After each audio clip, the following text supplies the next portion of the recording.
What we need is designer violence. In the 80s, we were only just beginning to learn about hype, as shown by the curious pop career of Sigue Sigue Sputnik. This could be #1 next week. Here's Sigue Sigue Sputnik.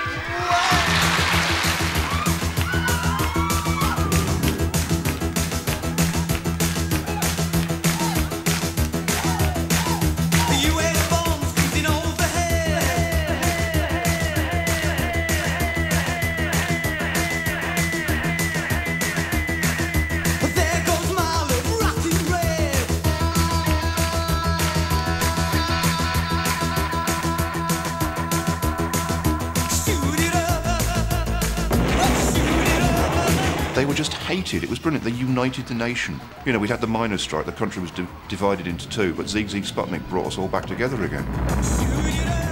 The band style was high-heeled, pink patent ankle boots, tight trousers, tons and tons and tons of pink hair. They looked absolutely brilliant. They looked like the tweenies after a night of heavy drinking. Sigue Sigue Sputnik were brilliant. Now talk about hairdos. I loved the barnet.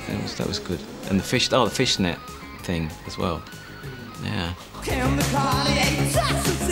But he was a really hideous man, Martin Degville. Looked like a boiled egg with tights over his face.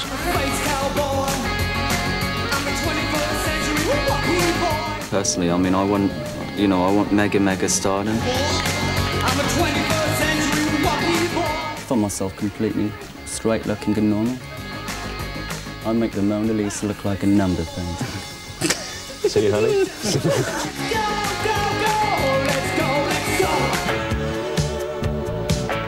The spiky guru behind the Sputnik was bass player and former punk Tony James.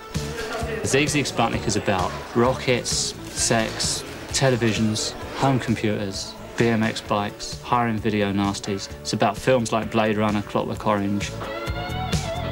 Tony saw things in stereo, you know. He didn't really care about the record. His agenda was capitalism is great, Japan is great, and let's reinvent a few Giorgio Moroder records and have hits. You just draw the drums when you want, right?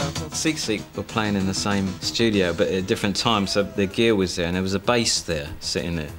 And like, you know, if you can't play bass very well, it's something that I've seen like you've got the notes written on different places on the fretboard. And he had the songs written, like, this is that song, and that's that song. They were one of the first bands to sample bits from films, bits from television shows, you know, and put them into the records. And you hear that done all the time now, but nobody did it then. Sigue Sigue Sputnik did have this bizarre crew of people. They would have their Ultra Vixens, and Magenta Divine did their press. Yeah, I remember her. She had this ghostly face and her black Ray-Bans that never came off, didn't she? And, oh, she really fancied herself. Because I was a publicist at that time, I ended up doing their press. And like everything else with the band, I mean, it was all very, very carefully worked out. It was a very carefully orchestrated press campaign. Sigue Sigue Sputnik have come up with yet another publicity stunt that could affect the pop records that people buy. They're going to have adverts in the gaps between their songs on their next album.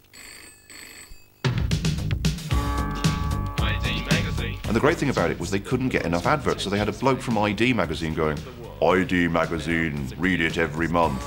ID magazine, a cliche crush-up of the 21st century. And they had the L'Oreal advert. They had Studio Line from L'Oreal, which was fantastic.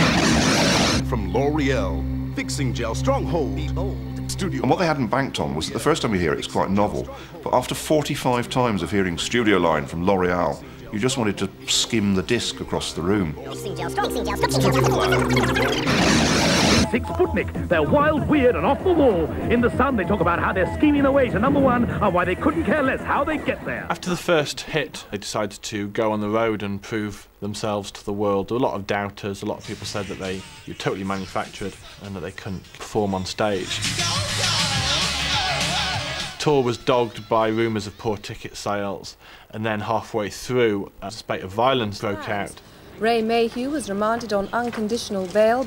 He faces 3 charges of unlawful and malicious wounding following an alleged incident during a concert at Reading University. And then Martin Degrill taunted the crowd at another gig. And it became a kind of an all-too-real version of the ultra-violence philosophy that they were espousing in their songs and in their videos. The best thing they did, even when they were right down the bottom of the well and people had greased the sides of the well so they couldn't get out, and they made a record with Stock Aitken and Waterman just to make sure that somebody put a big plank over the well and nailed it down and left them in there.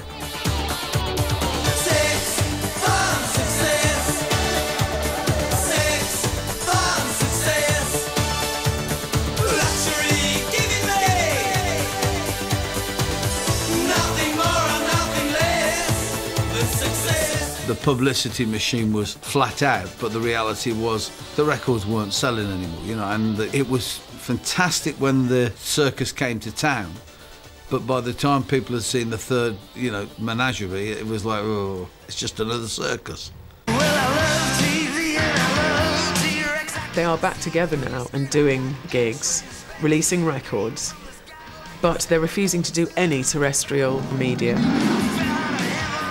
Their view is that pop groups should have mystique about themselves, and that even 15 years on, people still really want to know what Sigue Sigue Sputnik are about. And so now, Sigue Sigue Sputnik are in cyberspace, which is actually exactly where they should be.